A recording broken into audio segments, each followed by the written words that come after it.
खबर गोरखपुर से है। आपको बताते चले कि मुख्यमंत्री सामूहिक विवाह के तहत रविवार को खाद कारखाना परिसर में मुख्यमंत्री योगी आदित्यनाथ की मौजूदगी में 1200 से अधिक जोड़े वैवाहिक बंधन में बंध गए। आधा दर्जन मुस्लिम जोड़ों के लिए अलग व्यवस्था की गई थी। मुख्यमंत्री ने जोड़ों को आशीर्वाद देते हुए कहा कि यहाँ बिना जाति धर्म के बंधन जोड़े विवाह में बंधन में जुड़ रहे हैं। समाज की विकृत दहेज पर यह आयोजन प्रहार है। दहेज के चलते कई लड़कियां विवाह बंधन में नहीं बंध पाते हैं। इस सत्र के पहले तक 3,84,000 जोड़े वैवाहिक बंधन में बंध गए हैं। यह कदम ऐतिहासिक है। मुख्यमंत्री ने कहा कि सामूहिक विवाह दहेज की कुप्रथा पर प्रहार है।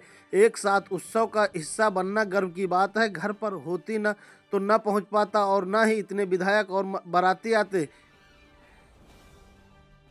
हमारे लिए यह आयोजन इसलिए भी महत्वपूर्ण है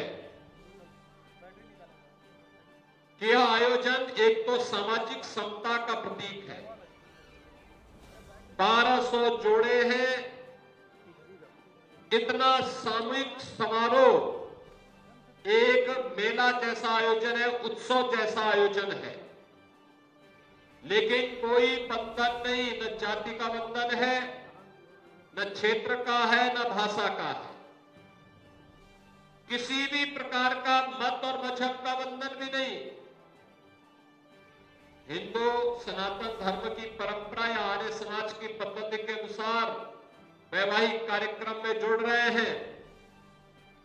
मुस्लिम अपने मजहब के अनुसार उन कार्यक्रमों के साथ जुड़ रहे हैं। अन्य मतावलंबी भी अपने अपने मत और अपने अपने इच्छा के अनुसार इस पावन आयोजन के साथ सहभागी बन रहे हैं। दूसरा, समाज का एक जो बहुत बड़ी विकृति है दहेज प्रथा, उस पर भी ये प्रहार है। याद रखना, दहेज के कारण बहुत बार बहुत सारी कन्याएं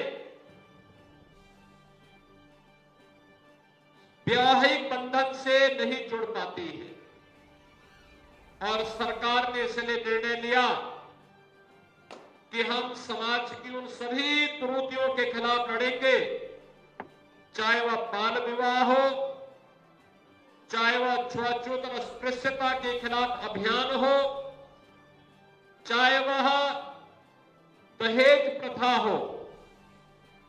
इन सब के खिलाफ यह एक लड़ाई होगी। और मुझे बताते हुए प्रसन्नता है कि हम लोगों ने इस सत्र के पहले तक 3,84,000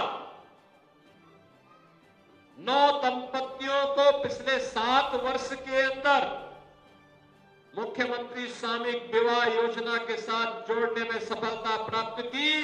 और जब ये सत्र संपन्न होगा तो मान करके चलिए कि यह संख्या 4 लाख की संख्या पूरी कर चुकी है। 4 लाख 9 दंपति वैवाहिक बंधन के कार्यक्रम के साथ जुड़ चुके होंगे।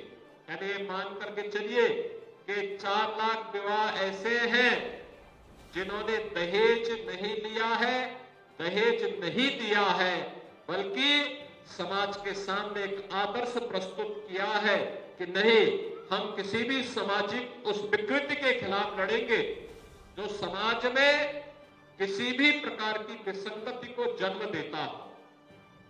और मैं धन्यवाद दूंगा और अभिनंदन भी करूंगा इन सभी युवा दंपतियों को जिन्होंने यह साहसिक कदम उठाया कि नहीं, मुख्यमंत्री सामूहिक विवाह की योजना के साथ जुड़ेंगे। उनके मां बाप जुड़े, वे स्वयं जुड़ रहे हैं और आज एक कार्यक्रम यहां पे संपन्न हो रहा है। बहनों और भाइयों, एक तरफ दहेज की प्रथा पर प्रहार है और दूसरी तरफ यह भी प्रयास कि एक साथ मिलकर के इस उत्सव का हिस्सा बन जाए।